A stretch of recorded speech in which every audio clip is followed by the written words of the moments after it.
60 वर्ष की आयु पार कर चुकी सुनीता सुंदर होने के साथ ही आकर्षक व्यक्तित्व की भी धनी थी। सुंदर छवि के कारण नारी को कठिनाइयों का सामना करना ही पड़ता है। जवानी की दहलीज पर कदम रखने के बाद से ही पुरुष का छिछोरापन, उनके द्वारा की गई अप्रिय हरकतें और उनकी नीयत का पता चलने लगता है। सुनीता ने भी पुरुष के ऐसे रूप अवश्य देखे थे, इसलिए वह इस तरह के लोगों की औकात अच्छी तरह से पहचानती थी। अब तो वह दादी नानी बन चुकी थी। नाती पोतों वाली सुनीता अब अपने आप को पूरी तरह सुरक्षित समझती थी। दिखने में वह अभी भी अपनी उम्र से काफी कम ही लगती थी। गथा हुआ सुंदर शरीर, उसकी चाल ढाल उसकी जवानी का दर्पण दिखाते थे। सुबह टहलने के लिए नित्य ही जाने वाली सुनीता यह महसूस कर रही थी कि कुछ दिनों से एक बुजुर्ग जानबूझकर बार बार उसी रास्ते से अपनी साइकिल से गुजरता है जहां से वह जाती है। जवानी के दिनों में तो हर लड़की इस तरह की घटनाओं का शिकार होती है, उनसे जूझती रहती है। सुनीता ने कभी कल्पना भी नहीं की थी कि उम्र के इस पड़ाव पर ऐसे भी लोग होते हैं जो वृद्धावस्था आने तक भी छिछोरेपन से बाज नहीं आते हैं और जवानी की बचकानी हरकतों को इस उम्र में भी दोहराते हैं। सुनीता ने अपने पति से कहा, अजय, क्या महिलाएं किसी भी उम्र में सुरक्षित नहीं है?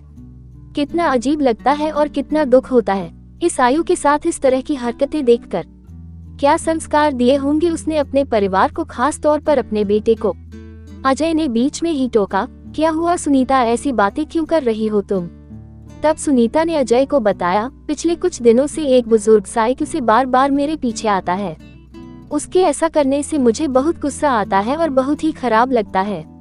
तब अजय ने सुनीता को समझाते हुए कहा, सुनीता, तुम ध्यान ही मत दो, इस तरह के लोग भी होते हैं जिनका चरित्र यदि खराब है तो वह वैसा ही रहता है, वह अपने आप को बदल नहीं पाते। लेकिन अजय, ऐसे लोगों के लिए दिल में कितनी घृणा उत्पन्न होती है, कितना गुस्सा आता है उन पर, नफरत के लायक होते हैं वे। काश ऐसे लोग इस नफरत को समझ सके और इस तरह की घटिया हरकतें करना बंद करें।